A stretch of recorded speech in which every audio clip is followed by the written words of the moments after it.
संसार माया है। एक बार देवर्षि नारद इस पेशोपेश में पड़ गए कि यह संसार सत्य है या माया। उनके दिमाग में जो विचार उमड़ रहे थे वह कुछ इस प्रकार थे। हमें जो दिखाई देता है वही सत्य होता है और जो सत्य होता है वह स्थायी होता है। किंतु बड़ा अजीब विरोधाभास है। यह जगत हमें दिखाई देता, इसलिए यह सत्य तो है, पर संसार परिवर्तनशील है। और अगर यह परिवर्तनशील है तो यह सत्य कैसे हुआ? जो सत्य है वह अटल है, जो परिवर्तनशील है वह सत्य नहीं हो सकता। तो क्या है यह संसार, सत्य या माया? तब उन्होंने सोचा कि वे भगवान श्री कृष्ण के पास जाकर अपनी इस दुविधा को दूर करेंगे। देवर्षि नारद भगवान श्री कृष्ण के पास पहुंचे और प्रश्न किया, हे योगेश्वर, यह माया क्या है? प्रभु ने उत्तर दिया, देवर्षि, माया इस ब्रह्म की रचना है। देवर्षि ने मुस्कुराते हुए कहा, आप मुझसे ठिठोली करते हैं प्रभु, यह तो मैं भी जानता हूँ। भगवान श्री कृष्ण ने रहस्यमयी नजरों से नारद जी को देखकर कहा, आओ थोड़ा बाहर घुमाते हैं। देवर्षि नारद और भगवान श्री कृष्ण घूमने निकले। भगवान तेज चाल में चल रहे थे और देवर्षि उनके पीछे पीछे पृथ्वी का चक्कर लगाते लगाते देवर्षि थक गए और भगवान से प्रार्थना करने लगे, हे प्रभु, अब रुक जाइए, मैं बहुत थक गया हूँ। किंतु भगवान अपनी मस्ती में जा रहे थे और देवर्षि से मजे लेते हुए बोले, इतनी जल्दी थक गए देवर्षि? आप तो तीनों लोकों में भ्रमण करते हैं, आपको कैसी थकान? आखिरकार एक रेगिस्तान में पहुंचकर दोनों बैठ गए। देवर्षि ने हाँफते हुए पूछा, अब तो मेरी शंका का समाधान कर दीजिए प्रभु, बताइए क्या है यह संसार, सत्य या कोई माया? प्रभु ने कुछ भाव खाते हुए कहा, प्यास लगी है, पहले इस मरुस्थल में कहीं से थोड़ा जल तो पिला दो, फिर समझा दूंगा सारा रहस्य। देवर्षि नारद को शंका हुई, बड़े लीलाधर हो प्रभु, मैं जल लेने जाऊं और आप कहीं भाग तो नहीं जाओगे? प्रभु ने रहस्यमयी मुस्कान के साथ कहा, मैं तो यहीं बैठा रहूंगा, कहीं आप भटक मत जाना। देवर्षि नारद जल की तलाश में निकल गए और दूर कहीं उन्हें कुछ महिलाएं एक कुएं से पानी भरती नजर आई। वे वहां पहुंचे और पीने के लिए पानी मांगा। एक अति सुंदर कन्या ने उन्हें जल पिलाया। नारद जी उस कन्या के रूप पर मोहित हो गए और ऐसा मोहित हुए कि भगवान को भी और भगवान के लिए पानी ले जाना भी भूल गए और चल पड़े उस सुंदरी के पीछे। यह कन्या एक राजकुमारी थी। जैसे ही कन्या के पिता को पता चला कि देवर्षि नारद उनके राज्य में पधारे हैं, वह तुरंत आदर सम्मान के साथ उन्हें अपने महल में ले आए और खूब आवभगत की। और बाद में जब उनके आने का कारण पूछा तो देवर्षि ने राजकुमारी के साथ विवाह की इच्छा प्रकट की।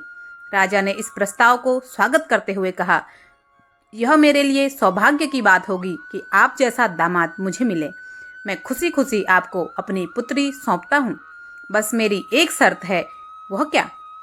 नारद जी ने पूछा तो राजा ने कहा, आप हमेशा भ्रमण करते रहते हैं, मेरी बेटी आपके साथ साथ कहाँ कहाँ घूमेगी?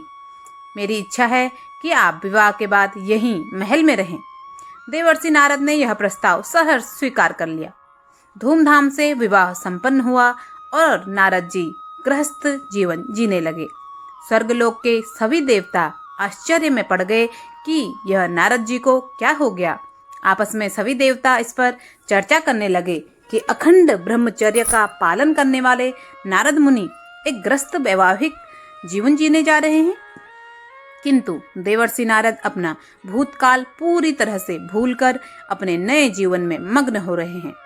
कुछ समय पश्चात राजा की मृत्यु हो गई और नारद जी वहां के राजा बन गए और एक कुशल राजा की तरह उन्होंने प्रजा को भाषण दे डाला, मैं राजा और आप मेरी प्रजा, मैं आपका प्रजापालक, आज से आपका सुख दुख मेरा सुख दुख, आज से आपकी सुरक्षा मेरा दायित्व, आज से आपका कल्याण मेरा कर्तव्य, आज से आप सबके सुनहरे भविष्य का जिम्मा मेरे कंधों पर।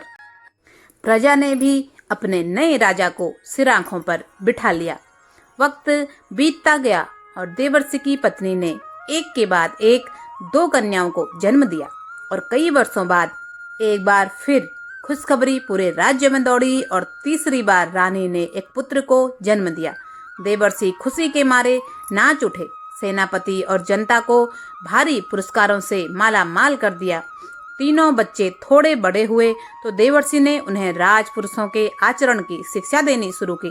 उनकी शिक्षा इस प्रकार थी। राजपुरुषों में थोड़ा अहंकार होना चाहिए, प्रजा के बीच गर्दन थोड़ी ऊंची रखनी चाहिए, और यदि कोई अभिवादन करे तो कम से कम मुस्कुराना चाहिए ताकि आम लोग तुमसे दूरी बनाकर रखें। छूने से और छूने देने से लोगों में भय कम हो जाता है, और यदि प्रजा में राजा का भय नहीं रहा तो वह विद्रोह कर सकती है, वे भ्रष्टाचारी हो सकते हैं। सारा देवलोक, संपूर्ण तीनों लोक और खुद महाराज नारद जी की प्रजा भी बड़ी आश्चर्यचकित थी कि विवाह के पहले एक सन्यासी का जीवन जीने वाले नारद मुनि राजकाल में और इस मोह माया में ऐसे कैसे रम गए। किंतु नारद मुनि यही नहीं रुकने वाले थे। अब उन्होंने अपने राज्य विस्तार की ओर ध्यान देना भी शुरू कर दिया। सेनापति, हमारे कई व्यापारी और सौदागरों ने हमें बताया है कि दूसरे राज्यों में उनके साथ भेदभाव होता है, उनसे ज्यादा चुंगी ली जाती है, उनसे रिश्वत भी ली जाती है। अब समय आ गया है कि हमें इन पड़ोसी राज्यों की प्रभुता को नष्ट कर अपना विस्तार हर ओर फैला देना चाहिए ताकि हमारे व्यापारियों को कोई परेशान ना कर सके। इसलिए हमने तय किया है कि हम अश्वमेध यज्ञ करेंगे। हमारा घोड़ा पूरी पृथ्वी का चक्कर लगाएगा, और यदि किसी ने उसे रोकने की कोशिश की तो हम उसे ध्वस्त कर देंगे। और महाराज नारद जी की आज्ञा अनुसार अश्वमेध का घोड़ा दौड़ पड़ा। सुख भरे दिन देखने के बाद अब यहाँ से सिलसिला शुरू होता है दुखों का। एक दिन महाराज नारद नृत्यकृतियों से नृत्य का आनंद ले रहे थे कि अचानक उनका एक सिपाही घबराया हुआ दौड़ता हुआ आकर महाराज को सूचना देता है, महाराज सावधान, पड़ोसी देश के राजा ने हमारे राज्य पर आक्रमण कर दिया है। उसने न सिर्फ हमारे अश्वमेध के घोड़े को पकड़ लिया है, बल्कि वह कत्लेआम मचाता हुआ हमारी सीमाओं की ओर बढ़ रहा है। अगर उसे समय रहते नहीं रोका गया तो वह हमारे राज्य में भयंकर तबाही मचा देगा। महाराज नारद ने तुरंत युद्ध भूमि के लिए कूच किया। उनकी पत्नी ने उनका तिलक कर उनकी विजय की कामना करते हुए उन्हें युद्ध भूमि में भेजा। भयंकर युद्ध प्रारंभ हुआ। देवर्षि नारद वह युद्ध हार गए। उनका अश्वमेध यज्ञ असफल हो गया। वे जीतते भी कैसे? उन्हें युद्ध का कोई अनुभव नहीं था। वे भले ही राजा बन गए हों, राज सुख भोग रहे हों, पर थे तो वह एक सन्यासी जिसने जीवन में कभी शस्त्र नहीं उठाए थे। उनके राज्य पर पड़ोसी राजा का कब्जा हो गया। देवर्षि नारद अपनी पत्नी और बच्चों को लेकर अपने प्राण बचाते हुए भागे। अब वे शहर शहर, गांव गांव, एक स्थान से दूसरे स्थान पर अपने परिवार समेत भटकने लगे। उनकी पत्नी और बच्चे भूख और प्यास से व्याकुल होने लगे। उन्होंने घर घर में भीख मांगनी शुरू कर दी ताकि कैसे भी उनके तीनों बच्चों का पेट भरा जा सके। किंतु राजद्रोह के डर से किसी ने भी उन्हें भीख नहीं दी। हर कोई उनके मुंह पर दरवाजा पटक कर बंद कर देता। यह वही प्रजा थी जिसके कल तक वह राजा थे। नतीजा, वह अपने पत्नी और बच्चों को लेकर नदी पार कर दूसरे राज्य में जाकर भीख मांगने की सोचने लगे। पत्नी के पास तन ढकने लायक जो कपड़े बचे थे वे भी फटने शुरू हो गए और बच्चे नंग धड़ंग भूख से बिलख रहे थे।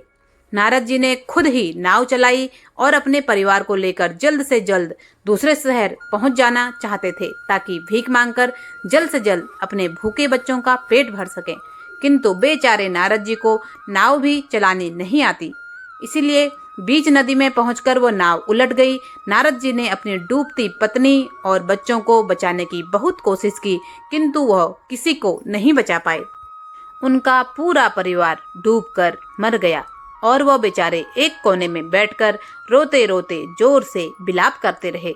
हे ईश्वर, यह मुझे कौन से अपराधों का दंड मिल रहा है? अरे कोई मेरी पत्नी को बचाओ, अरे कोई मेरे बच्चों को बचाओ। वे रोते जा रहे थे, चिल्लाते जा रहे थे, भगवान भगवान भगवान। कि अचानक उनके कान में आवाज गूंजी, क्या हुआ देवर्षि? क्यों चिल्ला रहे हो? क्यों मुझे पुकार रहे हो?